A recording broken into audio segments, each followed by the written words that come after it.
Bam. All right, I'm Wilfred Reilly. This is the Break It Down show.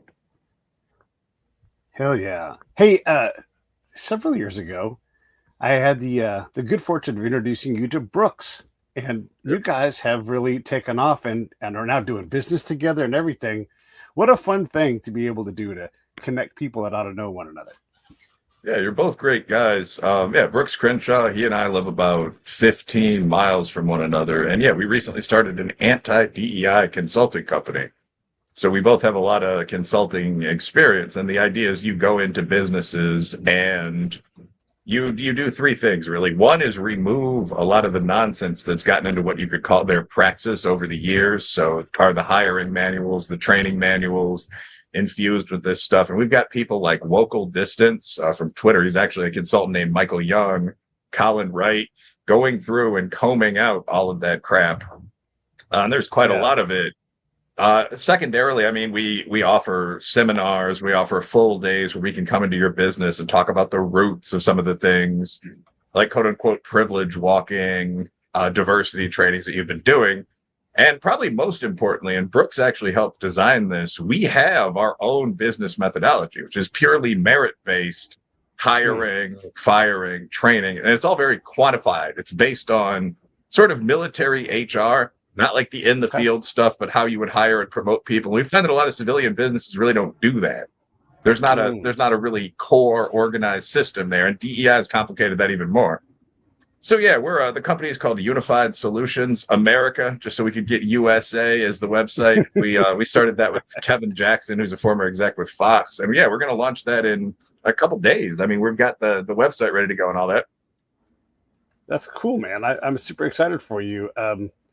Yeah, it's funny. So one of the things that people are going to probably jump right out and say, like, DEI is a good thing, right? Like when you take the positive side of looking at things.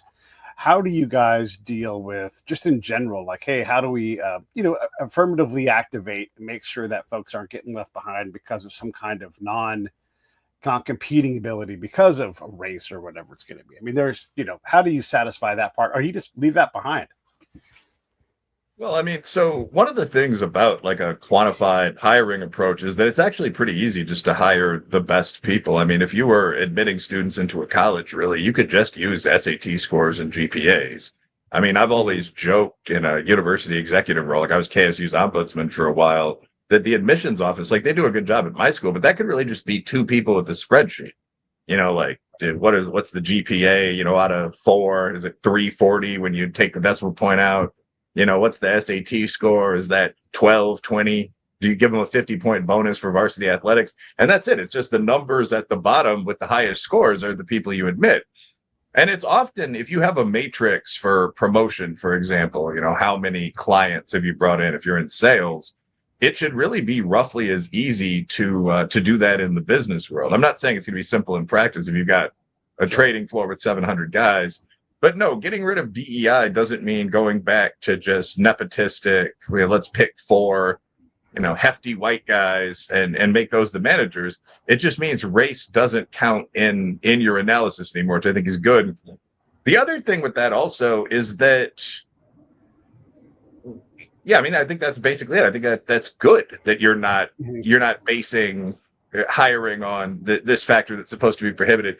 The other, it just popped back in my mind. The other thing with this is that we have to get away from that idea of confusing symbols and trademarks with reality. So, I mean, when you ask, how can anyone oppose diversity, equity, and inclusion? That's like saying, how can anyone oppose choosing life? How can anyone think Black lives don't matter? Like, it's just, there's a difference between saying, I like my Black buddies as much as my white buddies, and supporting the Black Lives Matter movement, which at one point was demanding, I think, $100 billion in reparations in America. So obviously I support diversity. I mean, my background is sales floors, that kind of thing. I would always hire 10% Black dudes if they were qualified.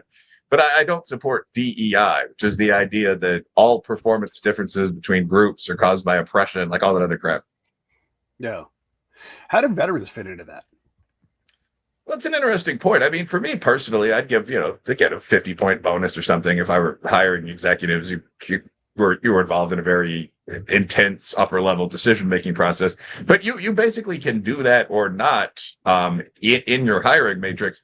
Whether veterans are a DEI category really depends on the state. I think it's California that is this crazy anti-discrimination law where the language is like you can't discriminate on the basis of race, sex, okay, but then like ethnicity, nationality, color, still okay, religion, but like sexual orientation, transgender status, Vietnam era veteran status, weight.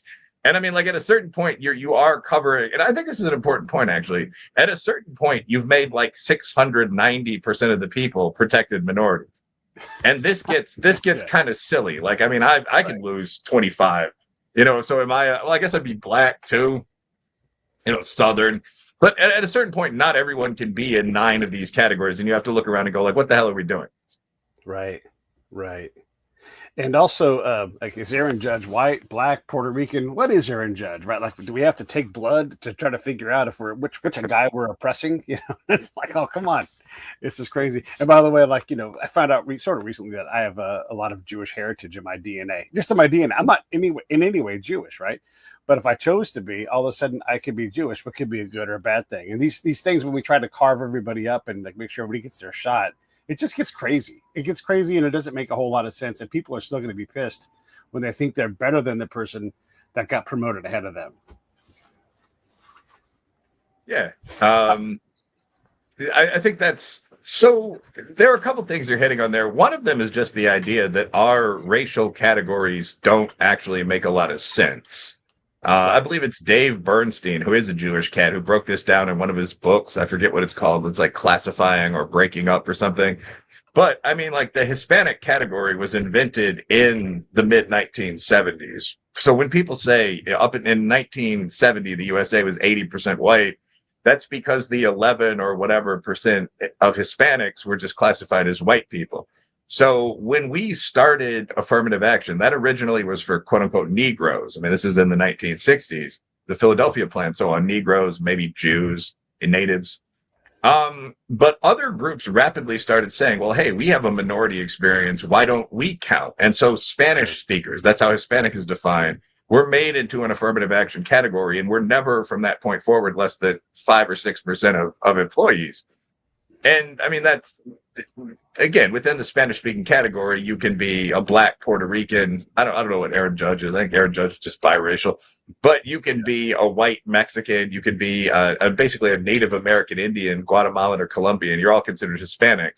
But if you're a black Brazilian, and most Brazilians would be black in our terms, you don't count as anything because you're from a technically white country and they don't speak Spanish. They speak Portuguese. So, yeah, I mean, a lot of this is kind of ridiculous. Like Egyptians right now are trying to get moved out of the white category because they're kind of dark skinned. They're Arabs. But I mean, that's a classic Mediterranean civilization. So they were just thrown in there with the whites. Should they get affirmative action benefits? A lot of it doesn't really make sense. The reality is that you can come up with a system. Like you can decide who's a minority and who's white. And you can award X number of points, like 50 to the minorities. Or you can just say, no, we're not doing that. Right. Yeah. It's also kind of funny that Italians are not Latinos. Just seems like, at the root, they got to be in that mix. And so some of these things, I always like to say that Gene Simmons is more Asian than Lisa Ling, because he's born an Asian and she wasn't. And so, like you get these crazy things that don't, up and down don't make sense. So I can appreciate let's just look at the qualities of people.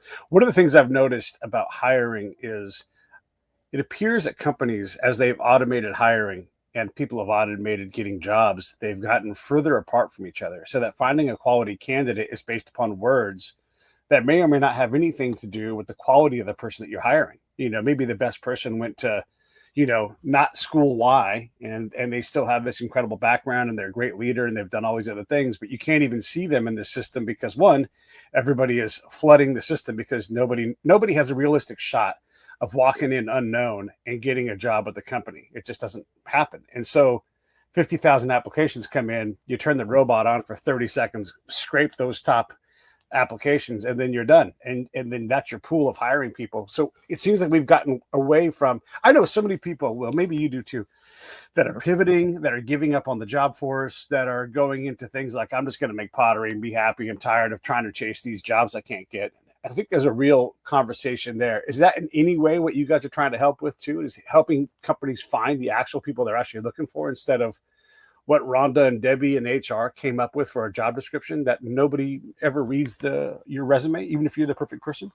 That's not really the focus for us. Like what we would do is offer an alternative to DEI focused hiring, training, so on. So, I mean, we're literally going to be having people like maybe James Lindsay, definitely Wokel, Colin, using AI tools to go through your corporate training manuals and removing certain sorts of language like oppressor, oppressed, so on down the line. I mean, we're going to have seminars on where the current attitudes toward race, the current attitudes toward sex come from. Is cultural appropriation real? Is white privilege real? Like, we're going to be able to do this from kind of a conservative but elite academic perspective. And then we're going to offer, our own methodology. We've got a 20-point checklist. This is how burdened with modern DEI ideas you are. This is how easy it would be for you to get rid of those. Our own hiring methodology is from Brooks. I mean, that's from the SEAL teams. That's for some pretty advanced operators. I mean, so this is how you should bring people on. What's your quantitative 100-point checklist outside of like the Fortune 100? There aren't a lot of companies that have one of those in my experience. Right. So that's really going to be our focus. It's not going to be what sort of hires you should bring in, other than that once you come up with your merit checklist, we can help you refine that. We can help you make the whole process about merit. I mean, I would agree that you might want to hire booze for some of the, like, what are you looking for in an employee? We could probably tell you. I mean, you could do a breakout session with me and Kevin Jackson, who's one of the founders. But that's not the core focus. One thing I will say, when you said, like, I know a lot of people that are just saying, fuck the job market, they're going to throw pots in the desert. I've met some of those people too, especially among like young upper middle class whites who are having more trouble in the job market than they think they should. If they're not legacies, you've got all the affirmative action stuff going on. Like, I feel for those kids. My own experience in the job market has been that a lot of the proposed risks are overhyped. Like, I've applied for jobs as basically a white guy, like race undescribed, and like, look at me. I've applied as a black guy, check the box. In both of those cases, I haven't really had any trouble getting work. And I mean, I think that there's a much broader segment of employment than most people who've been trained in the model of go to a mediocre college and get your degree recognize. So when I came back to Chicago to deal with a family illness when I was in graduate school, I applied for academic jobs. And I actually got a pretty good one with the city colleges of Chicago. I'd come in every couple semesters and teach classes. A lot of love still for Harry Truman, where I taught. I think I did only one full kind of semester a year, but I was asked a couple times, like, good course opportunities. But the point is, like, I also just applied for jobs. So, like, I worked on the sales/trading floor for Marcus Evans, where, I mean, my part of the job was sales. It was closing high-end corporate clients for 5 to 6 figures to meet with clients this company had. But a classic bullpen full of motherfuckers shouting into phones, screaming at each other. The Coyote of LaSalle Street kind of environment. I applied for another job with a civil rights group. So I was a canvas manager for an activist group for a while, which is kind of like hard outdoor work, but pays pretty well. The causes were good. They were everything from Environment America to gay rights before that went crazy. Although that was kind of funny. Like, they tended to hire big guys with a background in sales who were out there like, hey, got a minute for the gays? And people are sort of looking over like, well, what's all this? But I did both those jobs for a couple of years. I was hired by another company. I think it was Phoenix Media, high-end ad sales. This company actually produced their own magazines. And the magazines were like, okay, but it was like Construction Today. Like, they were all very themed for different industries. And we would call you and try to book ads in them. And the point of all this is those are all jobs like sales, trading, marketing, sales management, canvas management, that if you just have a college degree, you can go do. And I think a lot of people don't do that. I think, like, you get a degree in English and you apply for all 6 English teaching opportunities in the city where your college was every year, and you never get one of those jobs. And the conclusion is, well, there are no jobs. This is actually something I feel kind of strongly about when I mentor young men. The reality is that if you apply for anything else, if you go online, apply for teaching jobs in China, inner city teaching jobs in different cities, tutor for rich kids, prep school teacher, coach instead of teacher, you're going to get hired pretty rapidly. Join the army as an officer. I mean, like, there are all kinds of things you can do. So I'm only partly sympathetic to the young Caucasian men that are saying, well, the job market's tougher than it used to be. Yeah, but it used to be almost perfect. Like after World War II, we were the only fucking country that still had lights, right? I mean, like Japan was two of the five biggest cities were gone. Germany, I Right. mean, this isn't funny actually, it was dealing with a rape epidemic as the Russians retaliated against them. France had been conquered by all the countries we're describing now. So it took 20, 30 years for a lot of these players to get back online. So when you talk about the boomers in America, there's actually an element of legitimacy to that critique that comes from younger men, right? Like you probably went to war in Korea or Vietnam and you were braver than, anyone today. But after that, you come home, you buy a motorcycle for $50, you meet some beautiful woman at Woodstock, and you buy a house for $12,000 and you kind of proceed on with your life. IBM, Ford, they're all still hiring. So it's harder than that today, but I guess it's still not that hard. Kind of a meet in the middle Yeah. position there. Yeah. It's yeah, it's tough because what we tend to look at is the person applying and say, "Oh, you're not doing it hard enough. You're not doing it well enough." It is a different. I mean, I came back from war with a lot of credentials and applied and applied and applied. I couldn't even get someone to interview me. I couldn't even get like a legitimate response. I do think that the automation has dehumanized that, but let's not dive into that too much. There's other things that are more interesting, I think, to talk about. It is an interesting conversation into how you well, let's go back to the DEI thing and how we look at and how we value people. If you were avoiding the ethnicity of people and the culture of people, how do you guarantee that you're still getting a good fit? Like, are we doing? I mean, the SEAL teams, you're not going to stay on a SEAL team if you're an asshole. They'll throw your gear in the hallway and they'll be gone. But also, there's a lot of psych profiling that goes along. And same thing with the Green Berets. They're doing a lot of things to make sure you're the kind of person, on a psychological test. And sure, you can game those just like you can game an SAT. But are you guys advising that too as well? It's like looking at psych profiles for like who the perfect HR person is in terms of personality traits?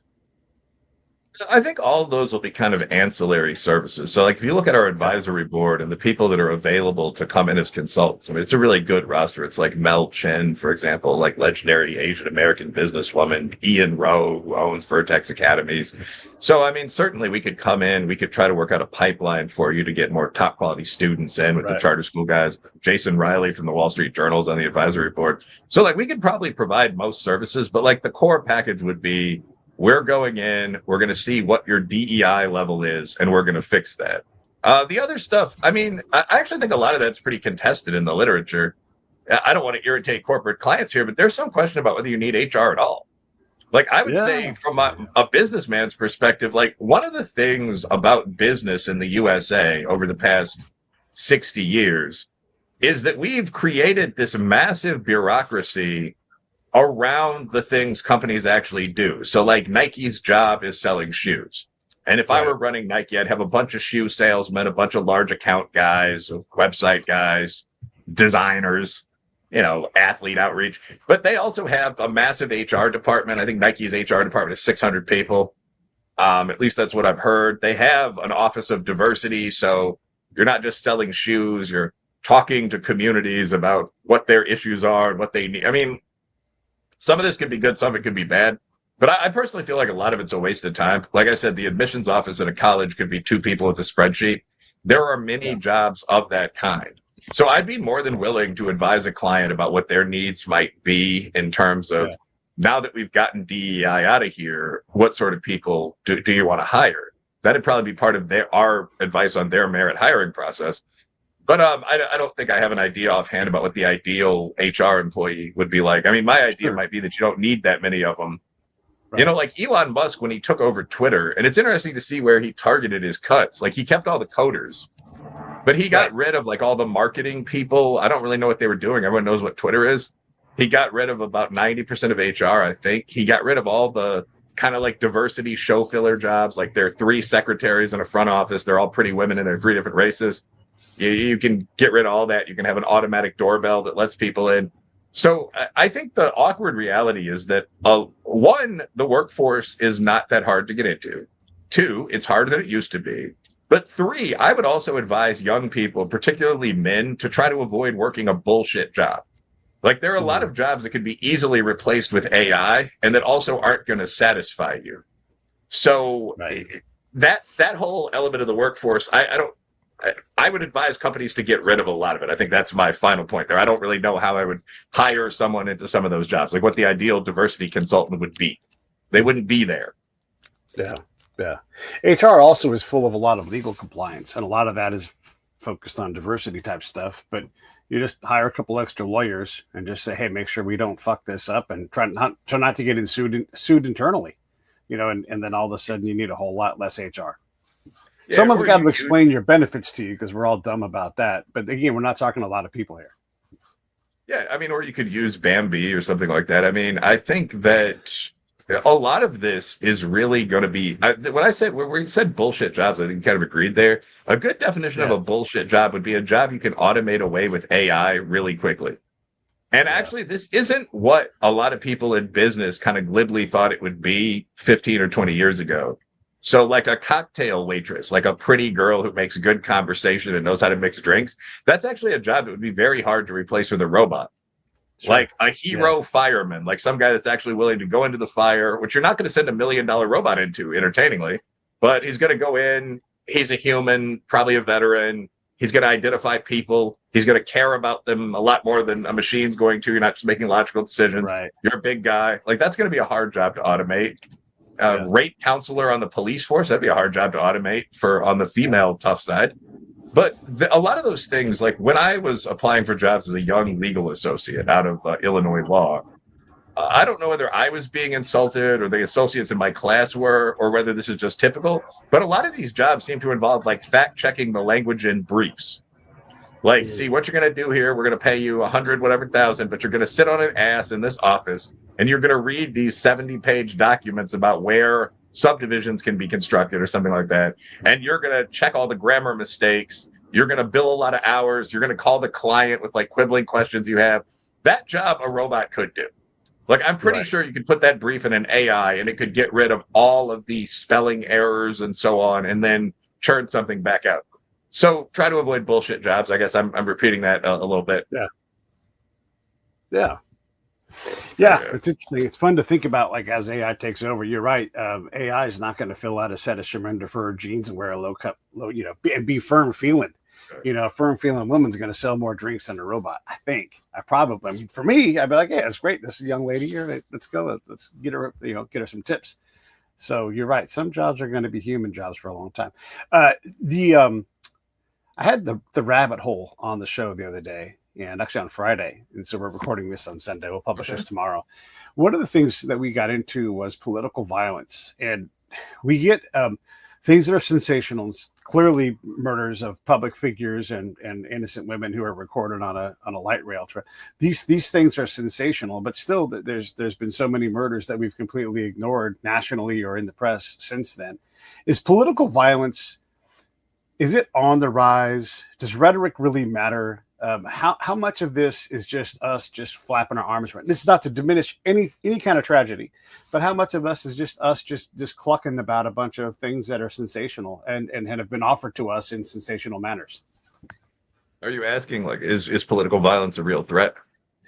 Yeah, is it rising? Is it getting worse? Is it attributed to Democrats saying someone's a fascist, even though we don't even really know what fascist means anymore? But and then the other rhetoric on the right, of course, does the same kind of thing. So are we really seeing a rise in this stuff? Here's the thing I've noticed, Wills, is you go into a combat zone and someone gets killed and they're like, "Oh no, Sheikh X got killed. It's going to be crazy around here."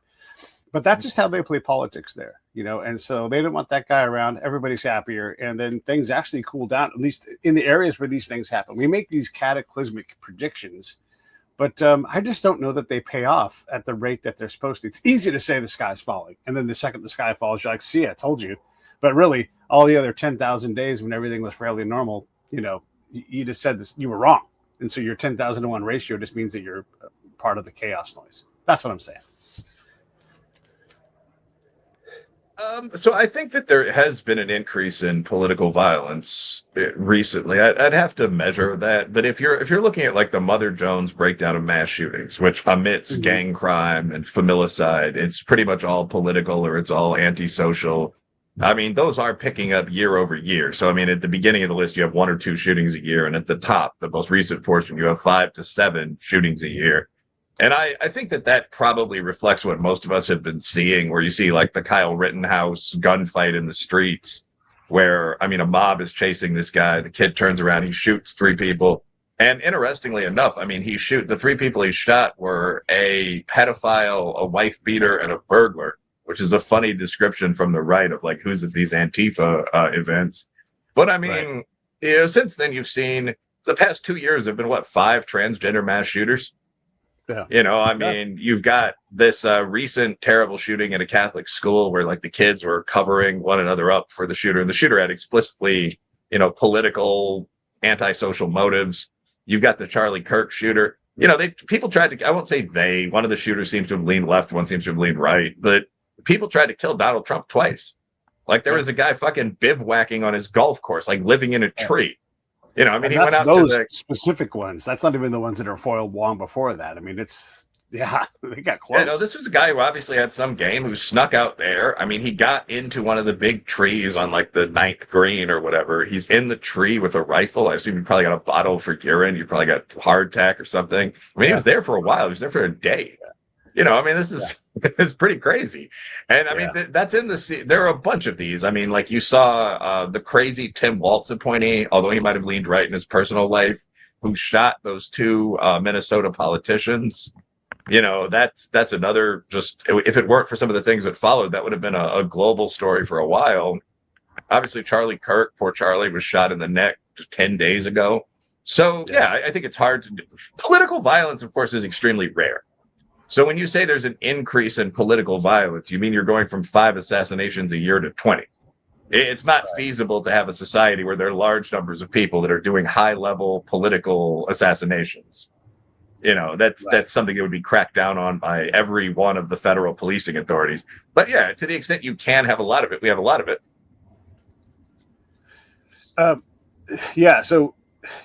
The political violence narrative is a little bit crazy, but also we've had legitimate attempts at Justice Kavanaugh's life. Wasn't there another judge that her family was attacked in her home, or she was murdered in her home? These things do happen, and I don't think they belong to any one party. I think crazy people are people that are willing to go out and do violence like that. Those folks belong to both parties, I would say. I mean, is there a home for violence in politics on either side of the aisle, or is that just a common thing, do you think? Well, I think that most people, so first of all, like I'm pretty amoral to some extent. Like I'm honorable in my personal life, but I don't think rules are real. So I don't know if I would say something like I oppose political violence or everyone opposes political violence. I mean, if I saw some Iraqi politician get shot in the head, I'd probably think it was funny. And I don't mean to be glib about that. I just don't care. And I think most people don't care, right? But to the extent that it's conventionally polite to say so, on the home front, everyone opposes political violence. Like whatever I might think in my personal life, if Hassan Piker gets shot in the head, I wouldn't go online and make memes about it. Like, communist is in Muslim hell now. Like that would be tacky. If I did, I'd think of a better joke than that. But still, I really wouldn't do that. I wouldn't publicize something like that. I'd probably send a message to his family if I had any access to them.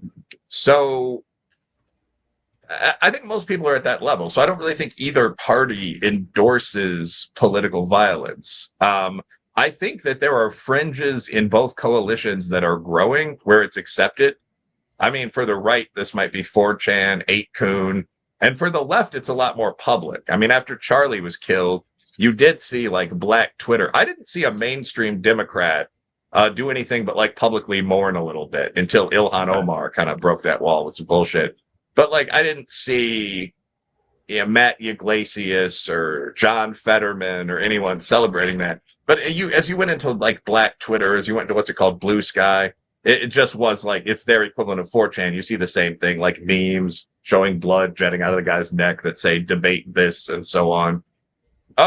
So I think you've got a certain group of people in each coalition that'll back this kind of garbage, which is problematic. I don't think it's mainstream as of yet. I do think it's growing. I mean, there was that YouGov poll recently that found that 27% of young right-wingers and 50+% of young left-wingers think political violence is often justified. They include the word often. And that was just contrasted with like almost no one in that boomer generation, whatever you might think of boomers. It was just people saw Kennedy get assassinated, King get assassinated. There was a strong taboo against that kind of thing. So I guess I would say that the pace is picking up, and we'll see what that means. Yeah, yeah. The ability to, every time these things happen, the desire is to increase security. So, more drones, more sentries, more of these things. We tend to not relax security posture over time. It tends to become more pervasive, which ultimately whittles away at our freedom too. I mean, the more of that kind of thing that happens, the bigger that industry gets, the more that industry wants to survive, the more it grows, and all of a sudden you just you look at an elementary school from 1990 to today. One looks like a prison, and one's got a playground with kids with balls and stuff and having a great time. Not saying everything was perfect in 1990, but there's definitely been an evolution towards more of a security state. And maybe that's the right answer.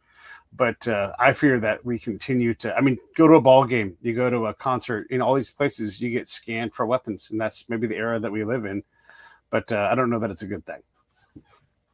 Yeah, I have two opinions on that. I mean, first of all, for a single event where you've got 60,000 people, I don't mind our using modern security tools. Like you can wave a wand down someone and move them on in about 5 seconds. Now, right. I mean, an actual killer would just have a ceramic gun or something. I mean, so that's like the running joke. Like, I mean, I was at the airport the other day with, TSA was there, and there's the guy who was like putting people through the x-ray machines and so on was like an almost stereotypical like former Navy guy or like Marine, like Eagle Globe anchor tattoo on his arm, clearly still works out. And I mean, he was doing what you're supposed to do legally, like he's picking people at random. So like an old upper class black lady was like marched to the side. And at one point I started bullshitting with the guy and was just like, if you were actually a terrorist, wouldn't you just put a plastic knife in your ass and get through all this? And the guy started cracking up and he was like, yeah, probably. There's an element of security theater to it. I mean, I'm not sure how well it works. So that's part of this. And like, there have been occasions where I've forgotten one of my weapons, which are pretty effective on the civilian side. I mean, they're like not what you'd think. So it's like a plastic bottle full of wildfire, that mace for bears. And I've gotten onto the plane. I've been like, oh, this is a 16 ouncer. Like, they didn't notice this at all. So I really don't know how much is being done. But like, to the extent you can do things at a concert, sure. I think that the school stuff, the public places stuff is really overblown. Crime and even terrorism, like political violence is on the rise, but regular crime and terrorism are actually down about 40%, 50% since the 1970s. Mm-hmm. And I think if you think back to the 1970s with the Black Panthers, the Weathermen, the Klan retaliating, like it's obvious that's true. The start of the major black gangs. So in the 1970s, what people said, and I hate to be glib, but it's like, if we let 2,000 kids play every day for a year, which is, 780,000 kid days or whatever, we might lose one. Like there might be a kidnapping, there might be a tragedy. So we're going to let them do that. Like a 1 in 780,000 risk is not very high. And today, when the risk is half of that, which I guess would be 1 in 1.5 million, if we're really pretending the numbers here are real, we have concluded that is too much. So you're right. I mean, you're talking about the fenced in, barbed wire playground with the rubber stuff on the ground because it's too dangerous to fall on rocks, and the no metal slides and all this, like dodgeball's too aggressive. I think that this is having a major pussifying impact on our population, which is far worse than one risk to one child every year or two. Again, that sounds harsh, but it's obviously true. Like when every prom was canceled for COVID, I mean, you probably stopped 1 million people from losing their virginity and meeting their wife. Yes, right. At some level, you have to say, like, 1 million marriages is more important than X number of dead old people. Like, you have to be able to compare this to this in a leaderly, compassionate, but rational fashion.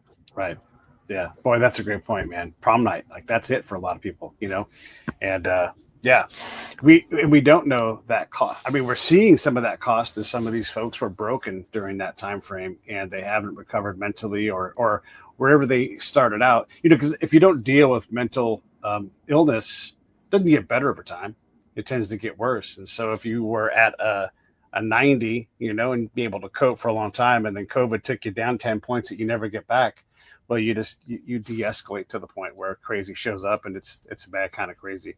And you're right about the the pussification thing. You got to know that you might get popped in the mouth, if you're running your lip, if you're a dick, and you got to learn how to deal with your peers. And I'm not saying that I want a bunch of kids fighting, but sometimes kids fighting is the answer. Sometimes violence is the answer. Well, sometimes, and as much as we want to say that it isn't, you're right. And at the policy level, I also agree that just whatever policy you make, people are going to die because of it.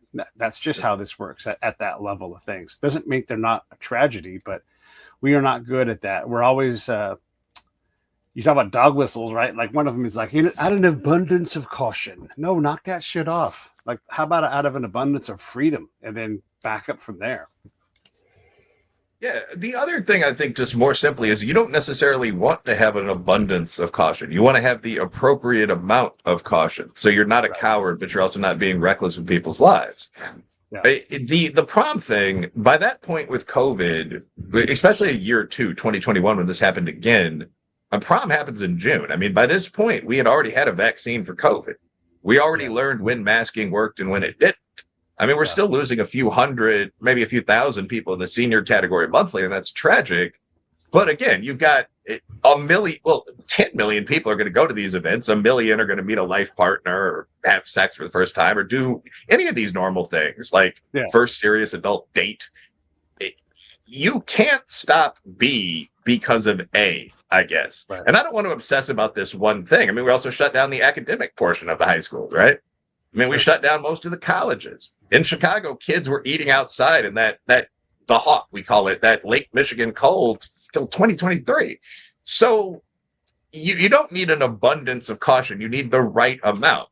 Inconveniencing an entire society to prevent, say, a 1% increase in the death rate is stupid. Like 1% of people on an annual basis are going to die. What you're really doing when you have something like a flu epidemic is dealing with the risk of that going up by 1%, if that makes sense. And that's just not something you can shut down society to prevent. And I mean, like, you can see this if you look at anything else, like cars kill 50,000 people and cripple 600,000 people roughly every year. Not all the cripplings are permanent. I never want to give bad data. But you could easily present that as we could save the bodies of 500,000 people and the lives of 50,000 people every year by setting the speed limit at 20 miles an hour and requiring train travel between communities or something like that. This is kind of what they do in Europe. And I think almost every free American would say, well, no, that's absolutely crazy. Yeah. The response would then be, as you look at us moving further and further away from traditional freedoms, are you willing to kill to have a better life? And at some point, the answer to that has to be yes. Like, yes, I am willing to kill to have a better life. I'm not going to intentionally pick on a countryman ever. But would I give up both of my vehicles and all of my guns and Scotch whiskey and everything else that I enjoy simply to know that no one would ever be at any risk around me? I mean, the answer is no, of course I wouldn't. Like, I also value myself. I value the rights that all of my countrymen have, so on down the line. I think that's perfectly legitimate. Yeah, boy, you brought up the train people, and they are utopic. They think that you can solve the world's problems with these things. Same thing with the urbanists, and they talk horribly about people who don't want that kind of life. And they race to totalitarian things as soon as they're not getting their way. We'll build a consensus and then build a train and see if you can make a go of it. And that's not what they want. They want to have and we saw a lot of this with COVID. We saw a lot of totalitarian things. We saw mandates, which were clearly not constitutional, to get the second the federal government's telling you have to get an injection and your doctor's like, no, that your doctor loses that fight, you've got a problem. And so now we have more people that are anti-vax, more people that don't trust the news, more people that don't trust the government. And that was because the government acted untrustworthy and lied to us through the news, and all these things happen. And I got my shots. I got the thing. I'm like, yeah, I know there's a risk. I was in the Army. I went in one day to the Army. They gave me 20 shots, and then I deployed again, maybe 15 years later. I got 20 shots. It's like, it's fine. That's the risk of that job in that world. I don't complain about it. And for me to go into someone's house and do my show and everything, yeah, okay, listen, I'm vaxxed. I'm not part of the problem. But there's a whole lot of people that are like, that was the straw for them. that whole era, and they saw the overreach. And like what was the mayor of was it or the governor of Michigan that said gardening gives you gives you COVID, and what was here we had TV sets and bars had to be turned off because those TV sets give you COVID, and that's obviously wrong, right? And so when you have these overreaches because of COVID, it did a lot of damage, not just in those kids not going to school and not getting a hunk of ass for the first time in June, but all these different areas where people are like, that was it. They're just not going to play around in that way anymore. They still may go back to their regular life, but you're never going to move them towards that party, that solution, that kind of thing. And they're not going to trust you ever again. Yeah, I mean, so there's a lot there. I mean, first of all, obviously, yeah, one of the reasons for the massive hostility toward experts in our society right now is what people saw during COVID-19 and BLM. And those two often combine. Like, I remember the same panicked doctors who were telling everyone to stay home, like, all day, every day. 1,000 doctors in a formal letter that Newsweek published gave an exception for rioting. Like, do you remember this? Yeah. And then like everybody got sick. Then we had another bump up because everybody got sick. Yeah, like you can go out for the George Floyd protest because the real, like when I saw some of the language, like the real pandemic is racism, is like, okay, this is just bullshit. Like I'm going to go back to playing basketball and so on whenever I want to. Like I've had the disease. I'm honestly posing very little risk to anyone. And I'd be very tempted to do this anyway because I am a somewhat self-focused person. But like, I was staying home until I saw these crowds of people outside. And then it was like, this is absolutely ridiculous. Like we're obviously willing to tolerate this slight increase in risk. I'm not going to modify my life to avoid a much smaller one. And again, I think without the ability to make quick predatory decisions, you'll usually be miserable in life. That's something for people to keep in mind. But yeah, the constant lying during that period turned a lot of people off. It made a lot of people, frankly, anti-government. Right. One of the things that's interesting about this is that it's kind of unfortunate, right? Like people kept seeing the media beclown itself. Like you kept seeing, recently we had this study that claimed that babies were more likely to die if the mother was black and the doctor who was the OBGYN at the time of birth was white. And this became used almost as a blood libel against white doctors. This went on for a year. Do doctors not care about black women? Or do they just hate our fat black bodies? And then it turned out this was a complete mistake. The reason they found that result was that they didn't adjust for birth weight. Like the babies that went to the most skilled doctors, who tended to be older whites, were the babies that had problems like low birth weight. Sure. And if you adjust for that, the relationship just totally goes away. White doctors do a little better, but black doctors are also good. There's just no issue. So, I mean, people kept seeing that. They started really distrusting the experts. I think the problem with that now is that for a lot of people on the right, you have this whole world of kind of fake information experts, like on Twitter, Ian Carroll, Jake Shields. Like a lot of these people have no qualifications of any kind. Dave Smith is my guy. Like he's come on Cut the Bull, but he's like one of the country's better comedians. He's not an Israel expert. Like all these people are just kind of giving their own opinions, and people are now treating them as an expert class that's more reliable. So like I would bet that 20 or so % of people on the right think that Israel killed Charlie Kirk. I mean, just crazy bullshit. So what you really want is not like a rejection of the experts, because like realistically, I do know way more about political stats than like someone on Twitter. What you want is trustworthy experts.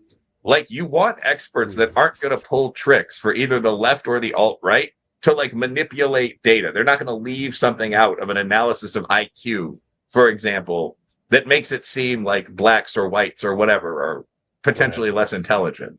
You want people that are going to communicate information honestly, and that's been a real problem lately. And now we're seeing the effects of it. Yeah, I agree. One of the things too I was going to talk about with like prohibitions and laws and everything is the government's ability to even enforce these things. I don't know how it is in Kentucky, but in most states I travel through, 80 miles an hour on the freeway is a pretty fair clip. Maybe you're doing 70 in some areas on the freeway, obviously slowing down around construction zones, but a lot of times not even that.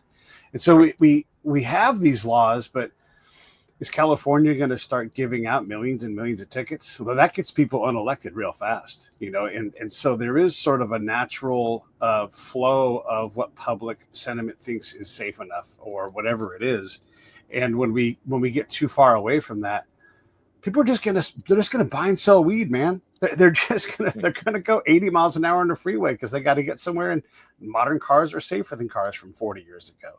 And so there is some level of how do we, I don't know, how do we get into that nexus in between those two things and then start to manage policy? But we don't ever seem to be worried about that. Like here in California, we have this ballot measure coming up on whether or not we're going to openly allow gerrymandering, which I guess is the thought is that they would get more seats and be able to defeat Trump once and for all.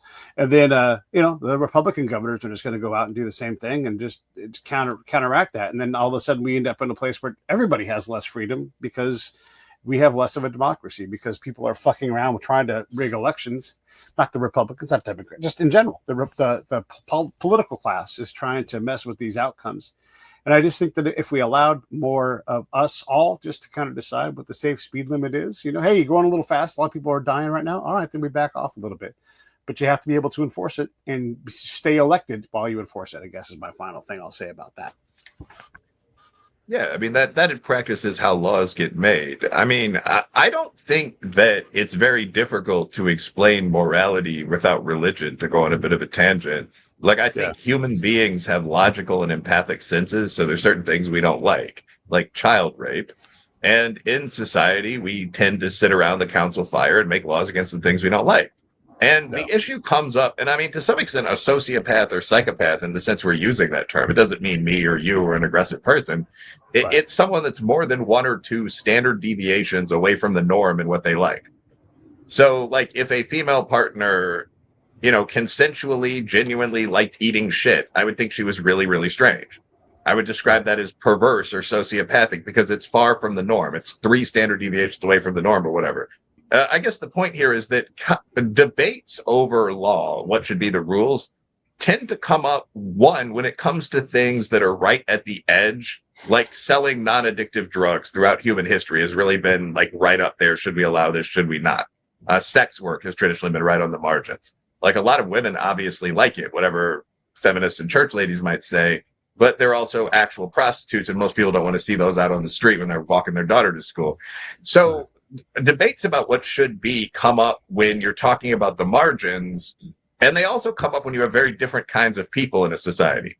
So, like, Muslim Sharia, I think, is a little primitive, but in fact is a functional, civilized, in the sense of people living in cities, code of law. But it's very different from our code of law in terms of the treatment of women, even shit like halaling of animals, which would totally mess up our meat industry. So we don't follow it. But if you have a lot of Muslims in a successful city like Dearborn, you're going to have debates when those two views of law come into conflict. So, both of those are reasons for conflict about social boundaries. I think that when you're talking about the system you're talking about, which is kind of the market in a democratic society, generating what the laws are through the kind of discourse I opened with, I think that works pretty well. One issue is too much multiculturalism, which we're on the verge of right now. That was the second point I just brought up. Another issue, I think, is bullshit and misinformation. So if you've ever taken classical economics, there's an old saying that bias, ignorance, morality, and manipulation are the things that screw up markets. And morality, not in the sense of being good, but like, I don't eat pork. So if there are 2 meats available in a market and pork is cheaper than beef, everyone picks pork unless there's some kind of rule saying that you can't. I would say manipulation, though, of the classical problems is the bigger issue today. You have a lot of people pumping bullshit out into the market. If you look at any media from MSNBC to, although I like the guy like Tucker Carlson now that he has his own channel, you're not exactly hearing a neutral take on reality when it comes to how safe you should feel. You're hearing that there are threats everywhere. President Trump's not a bombastic right-winger. He's a Nazi. Black people are going to kill you on the train just because you're white, so on down the line. So when you exist in that climate of high information, misinformation, you're very often going to do things that don't actually make any logical sense. And that's something that I see a lot right now. Yeah, boy, you said a lot there. And just as you try to do things like urbanize areas and turn people into trained people, it's tough to make someone feel safe on it, even if they are safe. It's tough to make someone feel safe on a train once they've felt unsafe one time. I mean, and you I used to live in Chicago. You're from Chicago.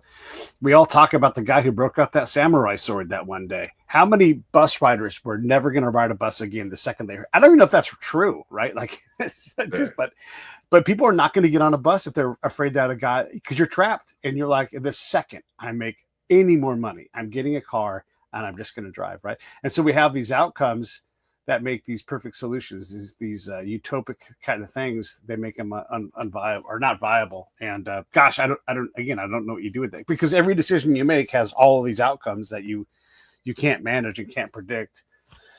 And you end up in a place that is totally different than what you anticipated. But no one's ever going to say, I was wrong about that policy.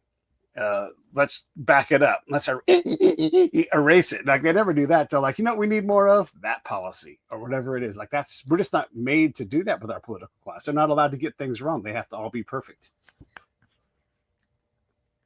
I mean, I think that the last line, people have to be perfect. You're not allowed to get things wrong in the era of constant social media observation. I think that's interesting. Actually, that probably accounts for a lot of like what I call pussyish behavior.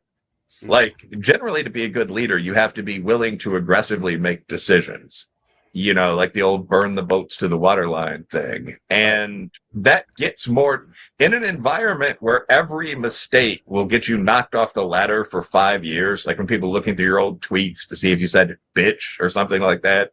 The people that are going to be leaders are usually not going to be aggressive decision makers. Some of those people survive in business, the military, sports, like farming. But I mean, in the corporate world, most of them are going to be rabbity little people that have lived their entire life so that they don't make mistakes. One thing I've realized living my life, which was pretty adventurous, is that you get penalized a lot less for making mistakes than people think. So a lot of this it's just back and forth misreads of signals. But that point that people feel like they're constantly being judged, so you have a lot of weak, neurotic leaders. I think, yeah, that's true. A more specific thing that we're talking about here, when you talk about urbanism, which is a movement that actually came out of California and now is infesting everywhere, like in Chicago and Nashville, people talk constantly about, dense, walkable core cities and all this stuff. Like Louisville is thinking about building like apartment blocks downtown with like belt walkways going through the trees and all this. I think one problem with that is that dense, walkable urbanism requires safety. So you can't let useless predators camp out in the dense, walkable zone. And that's a real problem right now. Like in Charlotte, those BART trains that the woman was killed on, I mean, they're fairly notorious for conflict. It's not like the Chicago Red Line. It's not a whole giant train system throughout the city. They're like maybe 20 of them. They're in a localized, high-density area, and they're full of bums, black criminals, basically. I mean, I'm sure they got some poor white criminals down there in North Carolina. But like hood dudes, when I've seen videos of violence on them, and you have to kind of stop that. I mean, for that train to be workable, like even when you look at the videos of the train where the woman was stabbed, you see 6 obviously lower income African-American folks. You see 1 refugee from Ukraine, and you see like 2 kind of hood-looking white bro types who are going to jobs as roofers or something. But I mean, like most normal citizens would probably avoid using that because of the stereotypical risks around it, whether or not those are overhyped.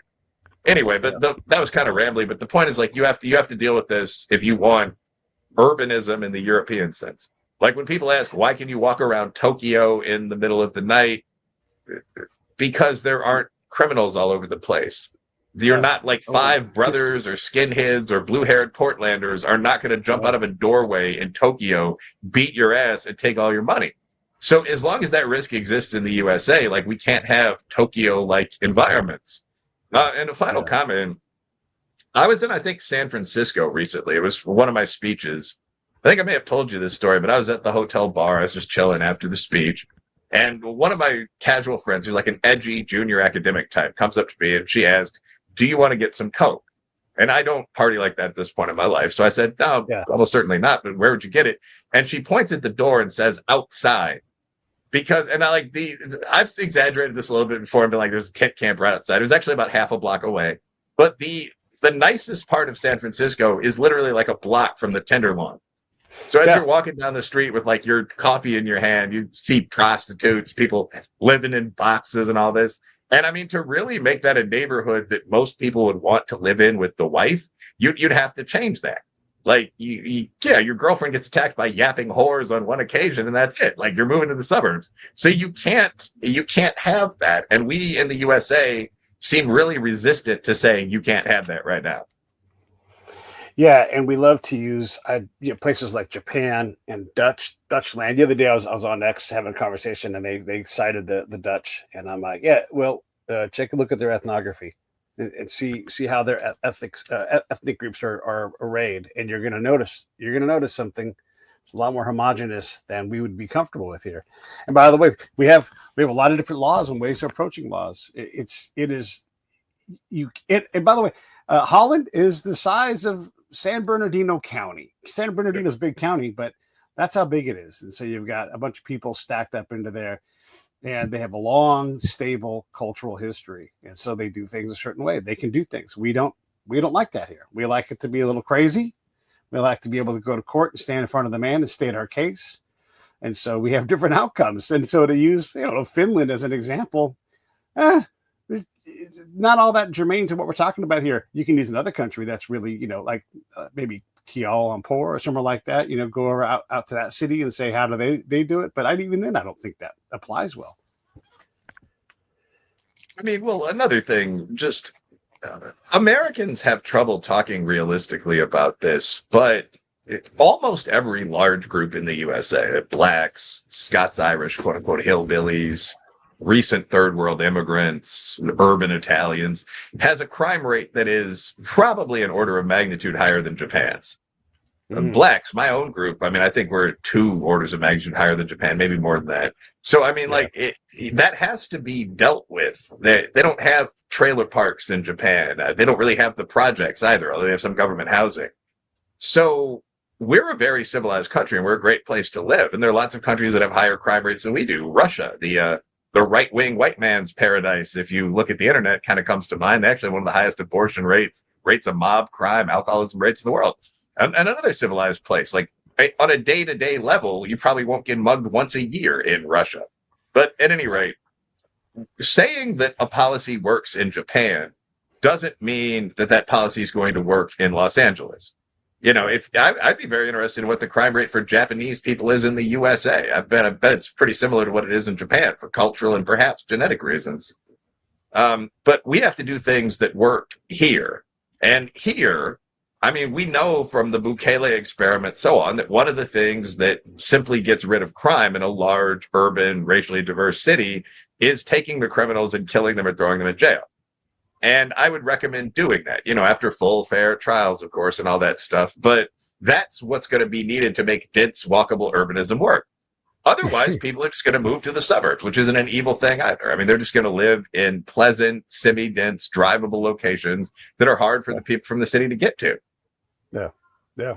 If you want to go to Costco, you don't got to bring 15 bags onto a train and hire someone to bring it to you or whatever. If you want to live in a dense, livable way, this is the wonderful thing here. And by the way, for the train people, this is great as well. I'd like to say, thank goodness we live in America, where we have the most rail of anybody. We move the most things via rail. Even then, it can't really compete with the other means because it's not as efficient, and they hate that.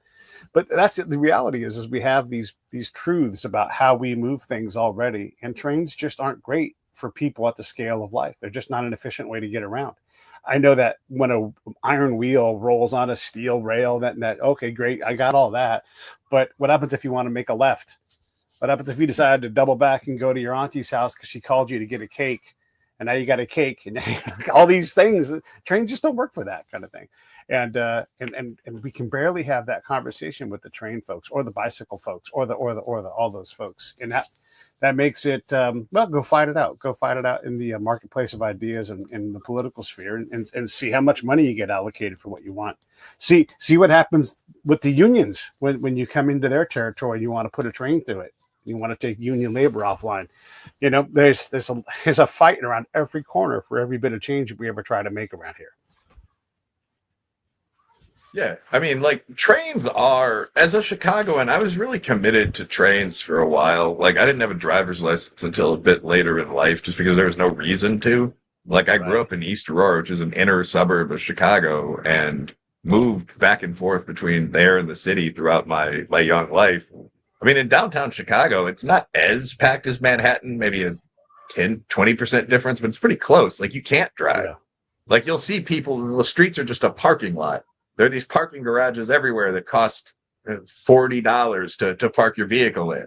So, one of the amenities of a good condo is actual parking. That's something people will Yeah. pay tens of thousands more per year for. Yeah. So I did, coming out of that environment, I was a big train advocate. Like I would take the red line everywhere in the city or the blue line. Sure. But I Sure. mean, it is extremely inconvenient. Like I remember one of my jobs wasn't in Chicago. It was in wherever Northwestern is, Evanston. So that meant Hmm. the commute was crazy. And this is one of the jobs where I was like a canvas manager. Like I had to go to this job. But like you'd get on the train at 6 or something and get into Chicago. That'd be pretty quick. But then you'd wait on another train that's in the Chicago system, the Purple Line, to like Yeah. crunk its way through the city up to this other suburb of the city. So all these trains, I mean, these train trips are just incredible. And then on the way back, you'd again have to get on this first train, which would only go like 20 miles, which took an hour, back into the Yeah. city. It'd get to Union Station, the downtown station. Then you'd take another train back to the burbs. This whole thing is like maybe a 50-minute drive. Now, I Yeah. mean, the problem is that once you get into the city, you can no longer move forward in a car. Like there was a reason I didn't do it. And I didn't feel Right. like paying $39.99 a night for parking. But I mean, the alternative, the train was extraordinarily inefficient. And I mean, there are Yeah. other things you could do, but Yeah. making cities, actually, I would go the reverse of dense walkable urbanism. I want, tall parking garages downtown. I don't want ugly lots everywhere, but I would actually make cities more possible to drive in. Yeah. Like, I think that would actually that would increase tourism into the city a lot more than making cities easier to walk in. They're already very easy to walk in. If you look at New York or Chicago, San Francisco, any real city, Boston, I think it would be pretty useful to be able to move your car down the street without fucking bike messengers hitting it with chains and people sleeping on the sidewalk and with their tent in your parking space and all this other stuff. Anyway, just an urban gripe there. But yeah, all Yeah. this is required for the improvement of urban life in the way that we sometimes hear proposed. I don't know if you recall this, but there was one point in time when I lived in Chicago where they released a study that the CTA owned and leased more vehicles than it had trains for trains, train cars. And so that was kind of a funny thing. We have all these employees that are still bound to cars because the train doesn't allow them to service the machine, and that was kind of a funny thing. And then I think it was the Brown line. So I used to live right off the Red Line at Wrigley Field, like right across the street from Wrigley Field. Like my front door was the brick wall, and I think it's the Brown line they shut down. It has been shut down for almost 20 years in that section as they rebuild it because these things take time, and then there's lawsuits, and then there's all the things that happen. I believe the last time it's still down, like that part of that line. So the people that have had to adapt around that, maybe they take cabs across that gap to the next thing or whatever. But you're right. Like if you're trying to go, red line, brown line, or even just going from a Cubs game down to the White Sox, that's a commitment that most folks aren't going to make because it's inconvenient. You'd rather just drive or just not go and not consume that. And maybe that's fine. But this whole dense walkable thing is great until you want to go, take your family down to the Miracle Mile or go out to Schaumburg for a Raiders game or whatever it's going to be. All these things that have to happen that require a car. You want to go to buy a TV set. Sure, you can have it sent in from Amazon, but if you want to go out shopping for something and you want to bring back 40 pounds of shit, well, a train and a bus is a bad trade-off, and it is great for some people, but let's let the people that want to do that select into that world, and let's not force other people to not be that. Let's not break out the stick every time you want to make a change and penalize cars. And like you said, make cities more efficient to get around it. That doesn't mean like making it harder to drive. It's I don't know. It's a crazy thing. And one of the gaps in the policy thought here is, yes, people should pay more attention when they drive. Yes, they probably should slow down in some areas. But if you're a pedestrian crossing a street in an urban area, you have to have your head on a swivel. You can't just be plugged into your phone, not paying attention, or you will get squished by something. You fall off the wrong city block, you slip, and people get hit by like that all the time. It's not because the driver's being bad. It's not because the walker's being bad. It's just these things, if they get in proximity, it can be lethal. And you have to pay attention where you're walking. You have to pay attention to what's going on around you. Otherwise, you're not going to, something is going to happen to you. If you walk around in Chicago with your head down on your phone, not paying attention, you're going to run into somebody. Somebody's going to run into you. You might get robbed. I mean, I lived in Chicago. I didn't live there very long. I got robbed twice. It's just not hard to do. Yeah, I've never been robbed in Chicago. That's pretty crazy. It used to be wilder though back in the day. I mean, the one of the things that's kind of interesting about that, when you say the Brown Line's been down for 20 years, I mean, it takes maybe a year to build a train line. Like China's building new ones every year in like Chengdu and all their cities. The problem in the United States is the same problem that makes it impossible to execute lunatics. It's all of the regulations and all of the lawsuits that have grown up like a fungus around everything we try to do. So, I mean, if you try to do any big build in a city, you run into all this stuff. I mean, you sometimes still run into the mob. Like, yeah, we're going to have to take some of these trailers out unless you're willing to pay a fee to our concrete guy. But I mean, you certainly run into liberal groups that'll ask if your environmental assessment is done, if your native lands assessment is done. If it's not, you could be sued. If there's any traditional community of whatever that lives in that area, there's going to be a lawsuit while they try to stop your building. Safety requirements are going to be checked and rechecked and so on. And it's like Boston's big dig. Like after 40 years, you might get something done. Like a generation will have looked at it and said, when's this going to happen? Like entire construction companies will grow up around it. Guys will work on it for their entire working life. And it's all completely unnecessary, like the build and then tear out and then rebuild and the response to environmental litigation and so on. It's something, this actually gets right back to the beginning of this, right? Because it's like you're talking about worthless jobs. Every job that I just mentioned, like the environmental assessor in Chicago, a city that didn't exist until like 1803, like you're not going to find a bunch of native artifacts. There's no reason your job exists, but it's something that by law nationally is going to become involved in any large scale construction project. The lawyers whose job is attempting to stop NIMBY, quote unquote, attempting to stop building in big cities, they're not doing anything useful. The bureaucrats and judges who hear the lawsuit, they're not doing anything useful. The entire thing, if you just passed a law cutting the amount of paperwork involved in the construction process by half, you'd get rid of X number of jobs and there'd be no impact on society. And I think that's an important point for people to understand. Yeah. I guess that brings me to a thing. I kind of wanted to talk about the boss man a little bit, but Donald Trump went down to LA, pointed his finger at Karen Bass and Gavin Newsom and said, let's get these people some permits. And here we sit over half a year later and fuck all's been done. And there's a whole bunch of this urbanization plans for people in the Palisades. And, Malibu people have enough money. They could probably work around that. But even then, Malibu's struggling to get rebuilt as well. So where's Donald Trump? Why is he not applying pressure? Or maybe he is in a way that I don't know. But what are your thoughts in general about President Trump and his rapid pace of work? And is that working? And do you have any thoughts? Well, I think Trump himself is a very effective leader who has a business world perspective on things. I mean, and yeah, he can get things done quickly. He's going to build a full-size UFC stadium in front of the White House for a fight in, I believe, a month. Now, I personally think that has a little bit too much late Roman Empire to it for me, but he's no stranger to getting things done. He came in with 200 executive orders in his first week, which had massive impact. I mean, rolled back like Lyndon Baines Johnson era affirmative action regulations. So yeah, I think he can get things done when he's got a team around him.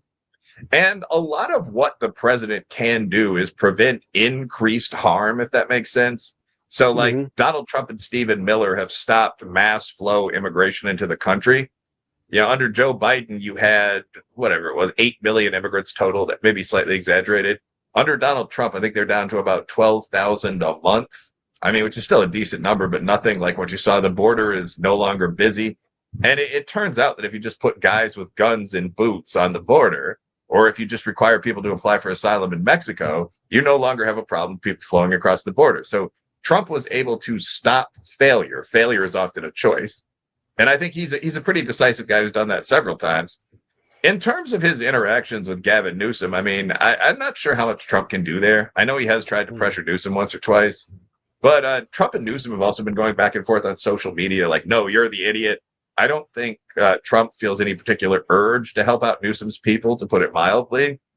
You know, I also think Newsom is a boss in California. He's a good leader of that state, although way too lib for me. But I mean, he's going to try to impede everything that Trump does. Conflict between the two men is probably one reason this is taking so long. But I think what you're really seeing is just the normal process of building anything in an urban area, right? Like Trump can sometimes speed that up. But after the wildfires, people were saying, like, no, we may have to leave California. This is terrible. Like insurance and city officials are telling me we're looking at 3 years to rebuild a McMansion-sized house with the construction crews we've got available. And there was a lot of talk about, no, we're going to expedite this. But then the environmental people got involved. Like I've been watching this story a little bit, and it seems like pretty much the prediction that I and everyone else made is kind of true. It's kind of coming true. Yeah. And to be fair to my governor, California's a hard place to govern. Geographically, it's wildly diverse. Obviously, you have different kinds of people in different kinds of places. It's, you know, the coast is completely different than the Central Valley, which is completely different than the Owens Valley. You know, these are wildly different places with different needs, and we're trying to share stuff. And we have a very, very, very robust political conversation. So much so that, and this is just Pete's view, you know, we're a left-leaning state for sure. There's a lot of Republicans, but kind of let's just forget them for a second. So all these folks on the left disagree, and they kind of, because of the things we talked about, they calcify into the very conservative state in terms of progress. And I don't mean like they all become Republicans. I mean, people avoid getting permits. People don't spend the money on the project that may improve that area. They don't. All these things, to the point where 5 of the Bay Area sports teams had to leave their home to go to somewhere else where they could get the thing done. Now the Niners moved south 45 miles down to Santa Clara, but that's part of the problem. The Niners were on the same measure as the Giants that won, and the Giants got their park built. Same bill in the 90s, and the Niners couldn't get theirs built, right? So this is that sort of thing where you calcify into this time, and you can't reliably progress towards more trains. Our BART system was drawn out to be way bigger than it is now, and it's really tough to get that thing to expand to meet the needs of the people that are there. And in some regards, it's fantastic. In other regards, it's so far behind on what it should have and could have been. So, yeah, it's odd that such a Democrat-friendly place is so locked up and unable to build dams, take dams down, build reservoirs, increase the height of, you know, it's anything. All these things become impossible because we fight hard internally for the rights of a lot of things, to include frogs, hunks of land, you know, anything. We struggle with this fight and attaining progress. Yeah, I mean, I've got to probably jump off the air pretty soon, but like, I'm not particularly surprised that left-wing California has difficulty getting things done. And I'm not just going to make up some excuse to shit on the Democrats. Sure. I think that this is a lot of have you ever read The Death of Common Sense? No, put that up here. It's a great book. It's written by the former Libertarian candidate for president, but I believe. But The Death of Common Sense is a book that talks about why things seem to be slow and inefficient. And they get into this colossus of regulatory law that everyone sort of ignores. Like, we're used to thinking in terms of laws passed by Congress that can be stupid and inefficient that everyone has to obey. But the reality is that there are now 18 federal departments, the Treasury, Interior, EPA, I believe under Interior, so on, that make most of these regulations. So like, to get anything done, I wasn't just making up that whole, like, you got to talk to the environmentalists. It's like there's a formal process if you're a city where you do an RFP, a request for proposals and packages, right? And then you have to pick the best of those, which includes a bunch of other things. Besides just competence, it includes diversity, all this other stuff. If other contractors think you picked the wrong contractor, they can sue to stop you and make you do the RFP again. Once the RFP is done, there are a series of federal officials that have to sign off on the building proposal from you and the contractor, or local officials in some cases. And then, like I said, there's often an environmental assessment, endangered species assessment, native lands assessment. When I'm describing all these useless bureaucrats, by the way, it's like everyone involved in the death of common sense. Like you could fire everyone that does native lands assessments in the USA. No negative, nothing would happen. Like if you find an arrowhead later, okay, cool. The construction boss can keep it. It's like there'd be nothing of value lost. But diversity assessment, all of this just on and on and on. And finally, when you get that done, you get to start building. And then if you build, there's a house in the way, someone can sue and stop you. It's not like the Ottoman Empire, like the caliph just says, okay, start digging until you get to the sea and the water's going to come in and then we're going to have a canal. It's very much like our safety requirements met while you're digging the canal.